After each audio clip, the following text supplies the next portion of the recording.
We're going to talk about chapter 10. This is one of my favorite chapters, brokers, relationships, and disclosure requirements. And the sales course is chapter 4. So I like chapter 10. It's probably the best because, in my opinion, you can base somebody's experience and knowledge on this one chapter alone when you're talking about contracts, right? Because you see somebody use the wrong terminology and you're like, what?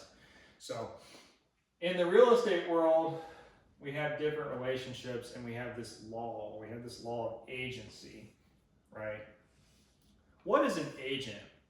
An agent is somebody that has been designated or delegated authority from somebody else to do something for them on their behalf, right? That's what agency is. And then we have these types of law, right? We have types of law. We have common law, we have statutory law, right? So what is common law? Common law is sometimes it's called unwritten law. We also have case law. Case law is what? It's gone through the courts and we've created some type of case law, right? Common law, not only unwritten law, but it has a lot to do with ethics, right? We have ethics requirements as realtors.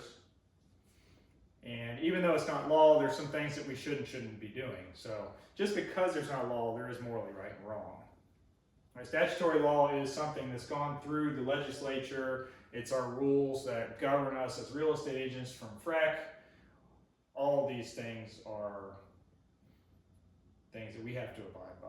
Right? Whatever the law says, we're doing.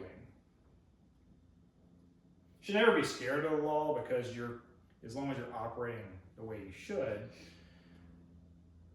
that will never come into question if you're doing the right things. So we have 3 types of relationships in real estate.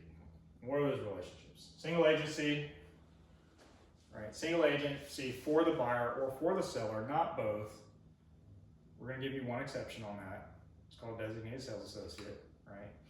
We have transaction broker, which you are or for either buyer or seller, or both, right? And then we have a no brokerage relationship. That is a relationship in the state of Florida. Some other states don't have that. Some other states have dual agency. We're not going to talk about any of that here. We are going to talk about dual agency on the next slide, but in Florida, it's illegal. Right? Dual agency, Florida law prohibits a broker from creating a fiduciary relationship with both the buyer and the seller. Fiduciary means client privilege, single agency. You can't be a single agent for both. Agency is defined by the broker you work for. It's not your definition of it, it's the broker's definition of it. And you do have the option to transition to something else, a different type of agency, as long as you provide the right documentation. A dual agent is a broker who represents a fiduciary to both the buyer and the seller in a real estate transaction. A fiduciary relationship is trust and confidence between the broker and the agent as a principal. Remember the word principal. Principal, if it's in the question, is a single agency answer or question. Right? Client is single agency. Principal is single agency. Customer is transaction broker. We already know this. All right, so we're using these relationships in residential transactions, not in other types of transactions. If you're commercial, again, I'm going to bring up designated sales associate. That's a time where you can have dual agency for people that have more than $1 million in assets. But that's the only time we're going to use that, and that's typically in a commercial transaction. Now, residential sales are defined as what? 1 to 4 units, improved residential property, 1 to 4 units. So single family homes, duplexes, triplexes, quadruplexes, any unimproved acreage of less than 10 acres, and also unimproved property, vacant land of 1 to 4 units. And it's zoned 1 to 4 units, so we're looking at the zoning on that. These are the 3 things that classify you as residential real estate. So a 6-unit apartment complex is no longer residential, even though each unit is single family. It doesn't count that way. So here's the thing. Disclosures are for residential property, right? Non-residential transactions, we do not have to have a disclosure. Auctions, appraisals, and business opportunities, no. Renting or leasing, unless there's an option to purchase, right? 1 to 4 units. So if you do a lease option, you have to have a disclosure. Now, lease options aren't too common, but a lot of times you'll get a call, do you do a rent to own? Well, rent to own is basically a lease option contract, right? You've bought this house, but you have renting terms.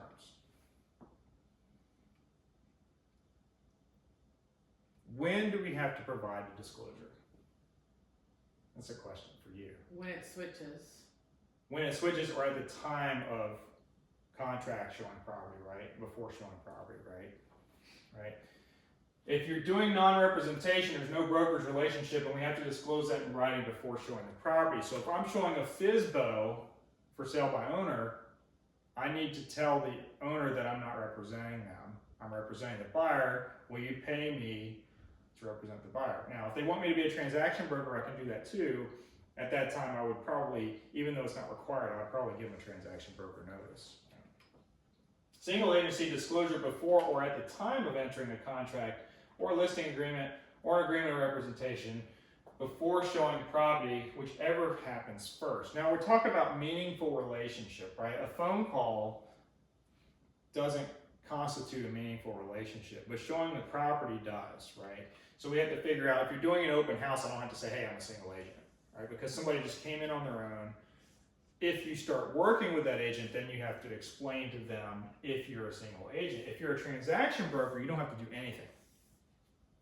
Because a transaction broker is presumed as the relationship if no disclosure is given.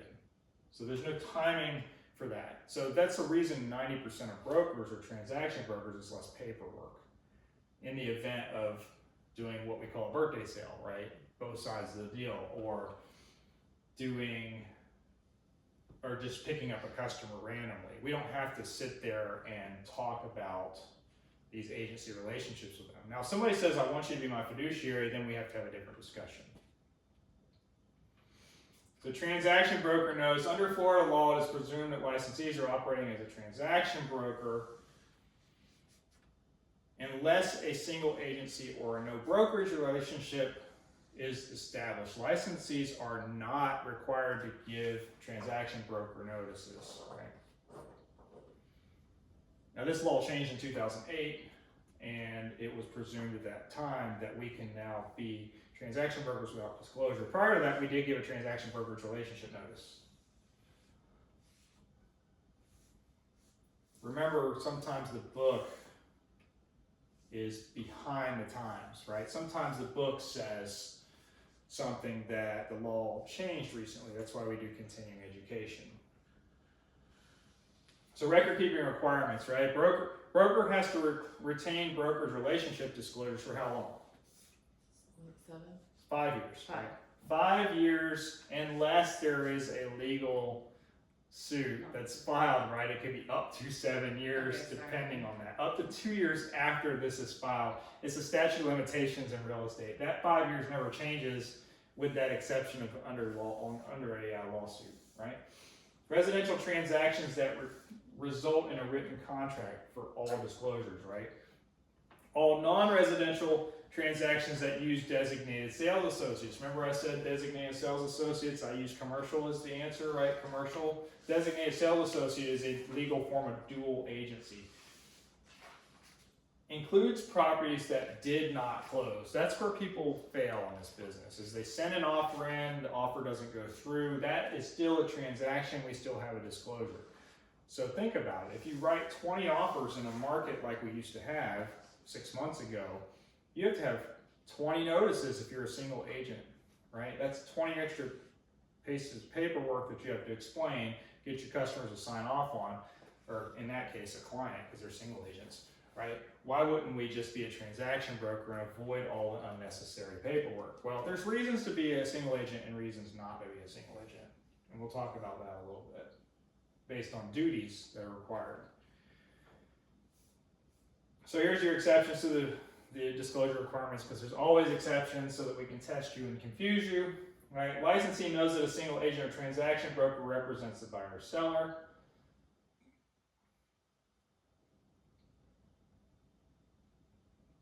What that means is if we know somebody else is representing them, we don't have to do that, right? Bonafide open house we talked about, right? Model house showing, right? Showing up at a builder, we don't have to represent because we're not representing one side or the other, right? The builder's actually doing all the deal. We're just there helping, right? I'm not representing anything. I'm representing a transaction. That's why I call myself a transaction broker. Unanticipated casual encounters. I met somebody at the grocery store online. We started talking. I met somebody at the restaurant and talked about Airbnbs, whatever the case is, right? If you respond to a general question, somebody calls you on your sign and says, hey, can you tell me a little bit about the house?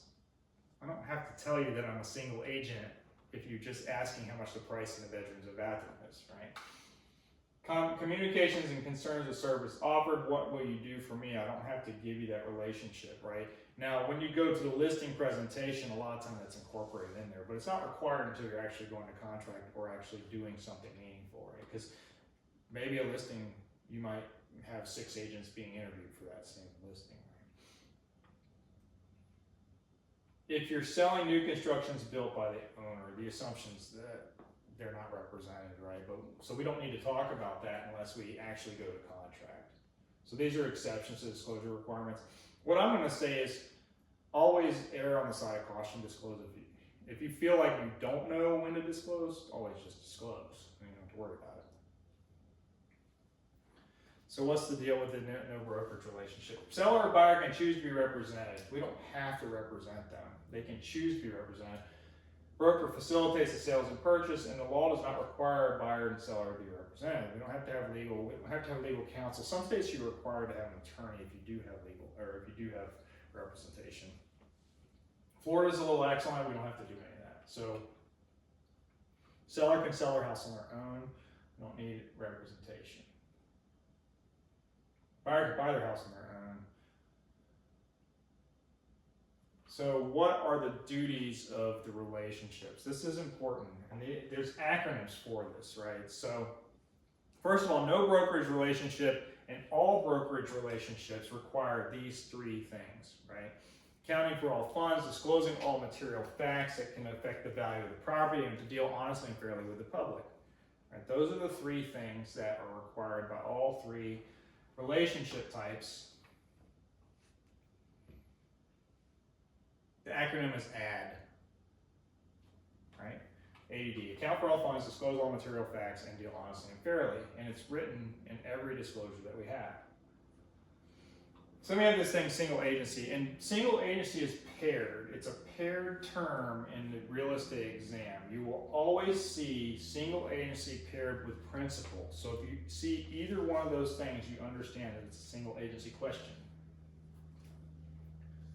Broker represents as a fiduciary means I'm fully confidential with this buyer, either the buyer or the seller in this case, but you cannot do that for both. Remember, agency is broker deep, so if you can't do it, you can't be a transaction broker for a company that's a single agent unless you've signed a consent form or given some type of disclosure, right? The principal is the party who the licensee has and entered a single agency relationship with. I call this marriage. If you're on top like this, it's like a piggyback. You're on top. It's married. You're married. You jump. I jump. You tell me to jump. I ask you how high. Basically, single agency is that, right? In an agency relationship, the broker owns the fiduciary duties to a principal. Fiduciary means confidential, loyalty, etc. We're going to talk about those duties in a second. The acronym is COLD. All right, so then we have this offshoot, and you're going to get questions that have these as answers, and nine times out of 10 they're not answers, but there's this thing called a sub-agent, right? A sub-agent is authorized to assist and represent the agent, right? So somebody that's working for you as a sub, basically, right? Duties are delegated by the original agent, so maybe a broker's working on a deal and they're asking an agent to fill in for them. That's going to be your sub-agent, right? Broker sales associates are general agents of the broker. and sub-agents of the broker's principal. You as a broker associate or as a sales associate are general agents. I always say salute your broker. General agent, right? You're a general. General agent. A sub-agent would be somebody, let's say you moved companies and the broker assigns another agent to the deal. That's the duty that's delegated by, it would be delegated by your action in a sense, because you're leaving, right? Then the broker is going to slide in and say, do this, right? This is the new agent for this deal, sub-agent, right? Broker is an agent of the principal. Broker is the actual agent in this case. Sales associate owes the same obligations to a principal as the broker does. So if the broker is the agent and you are the sub-agent, we have the same duties. Whether or not it's your deal or not, we have the same duties, right? Because it's delegated authority. Sales associates cannot have a different relationship than their broker. So if I do a consent to transition a transaction broker, for example, I'm taking the delegated authority as a fiduciary principal relationship and now making it a partial, it's no longer fiduciary, it's a partial disclosure, it's confidentiality, it's limited confidentiality, right? So we're not talking numbers, etc., right? We still have to disclose material facts. But if I'm doing consent to transition, the broker is also involved with this, right? The broker is also consenting to transition because, why? Because you have to have the same relationship as your broker. All right, so single agent duties are not only the ADD, but there's also additional ones, and the acronym is add up cold, okay? Add up cold.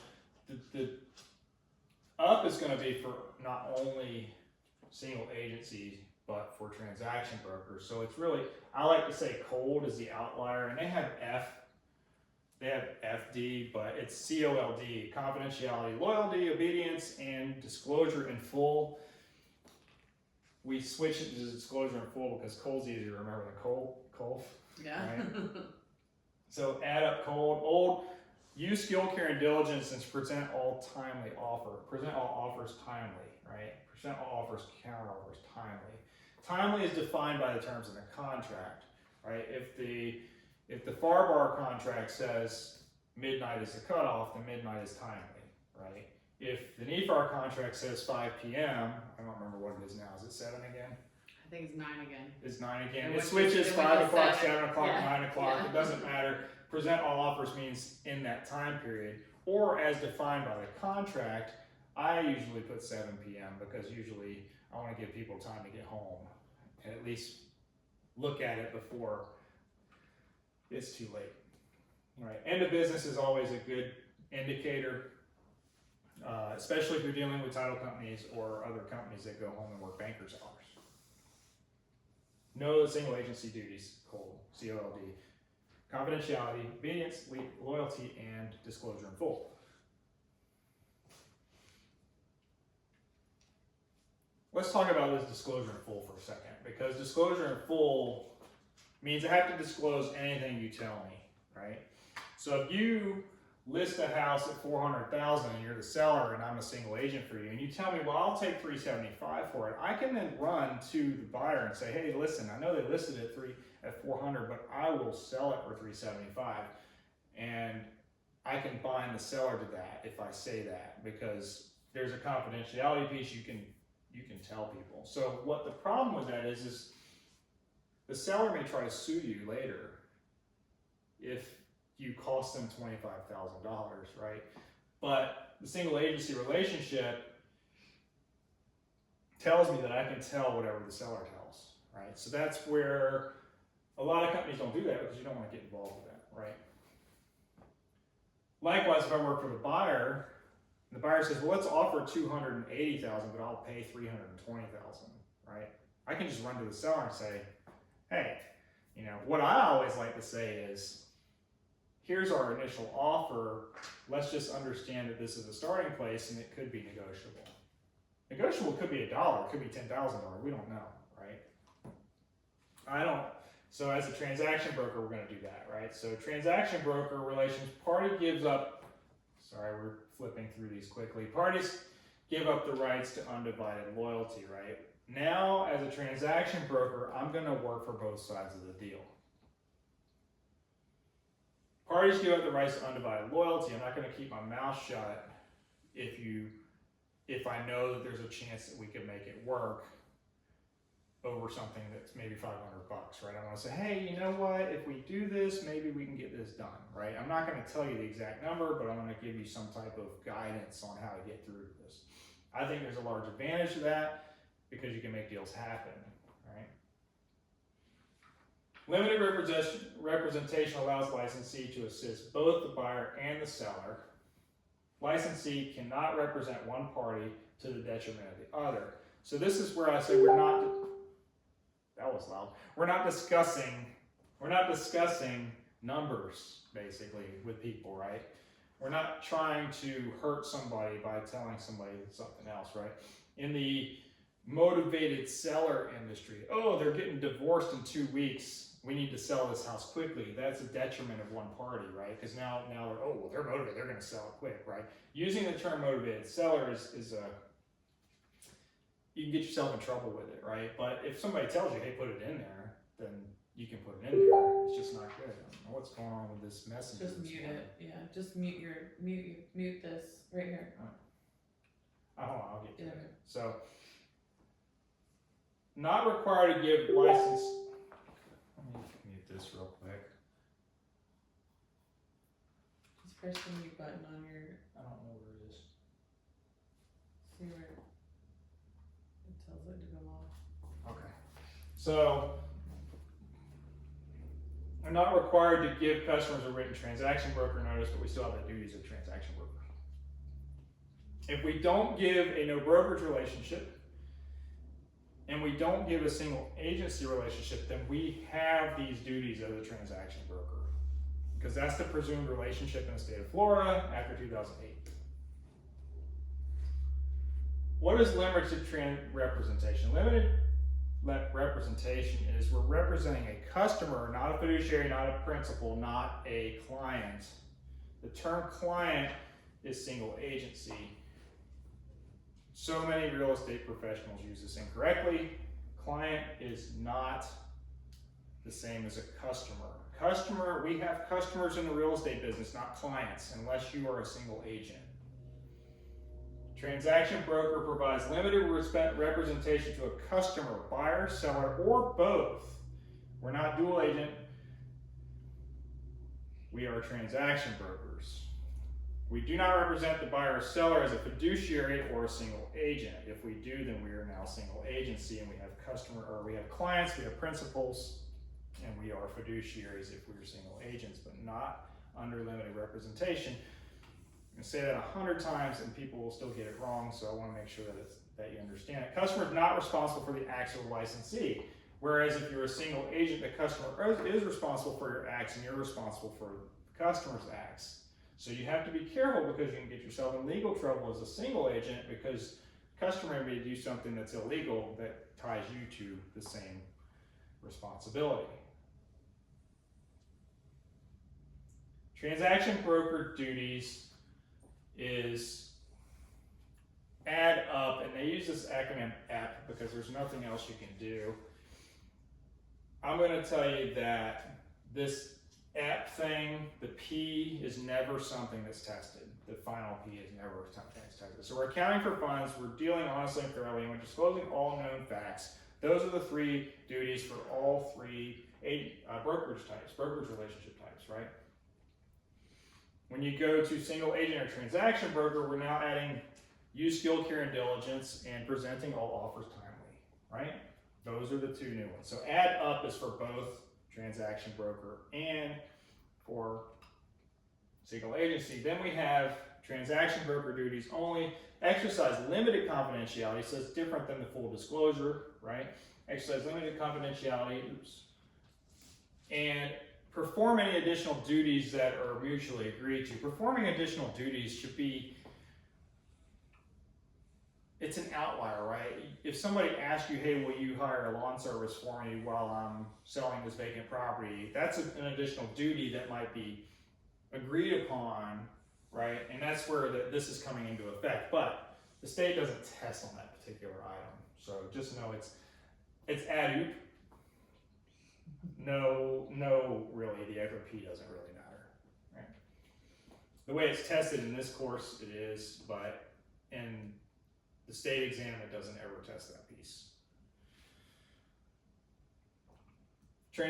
So then we have this other thing. We can transition, right? The broker relationship can change with the customer principal. To transition from a single agent to a transaction broker, the principal, right, the customer or the client must sign the consent to transition to transaction broker notice, and then the duties will change based on how it's written, right? So you'll go from the confidentiality, obedience, loyalty, and full disclosure to just the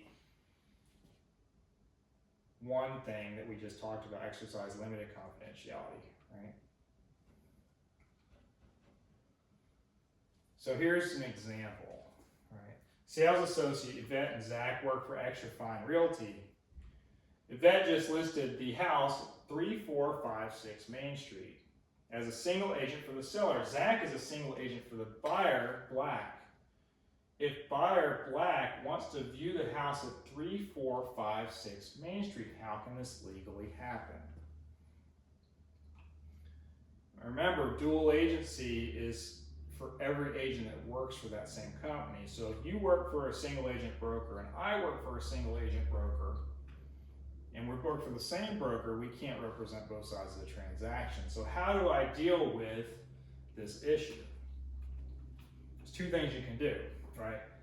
In this case, what are we going to do? Consent to transition? Consent to transaction broker. Because Extra Fine Realty is acting as a single agent for both seller or of the Main Street property and for the buyer back, both the seller and the buyer has to sign a consent to transition to transaction broker to show this property. To actually show the property, they both have to sign it. So is that why some of the agents now are asking for what agency you're with when you go to make a showing appointment, just so you know who you're dealing with? Probably not, because most people don't understand the concept. Okay. They're probably just being nosy. Well, because I've just seen some, so maybe, you know what I mean, I've seen some where they're asking you, are you a transaction broker, even when you're making the, But here's the thing, in the listing agreement, or in the MLS, we're listing if it's a transaction broker or a single agency disclosure. So it doesn't matter, right? They need to be able to read. And sorry, I don't mean to insult other agents, but they need to be able to read, right? This is the problem, is that agents don't understand the complications they create when they don't understand agency. And this is why this is one of my favorite chapters, because it's important that we do the right thing. Well, we can't do the right thing if we don't know the right thing, right? Anybody that doesn't get 100 on this section should fail, in my opinion, right? But of course that's not the case, but that's my opinion, right? All right, so we have this designated sales associate as well. So what is a designated sales associate? What I'm going to tell you about designated sales associate, when you see the question and it says 1 million in assets, the answer is going to be designated sales associate. That's what you need to think about. Analogies. 1 million in asset, buyer and seller each must have 1 million in assets. That's what you need to know for designated sales associate. Oops, shoot. At the request of the buyer and seller, the broker may designate a sales associate to act as a single agent for different customers in the same transaction. Now we're talking about non-residential transaction. I'd say commercial, because commercial is easy to remember. But non-residential is also industrial, right?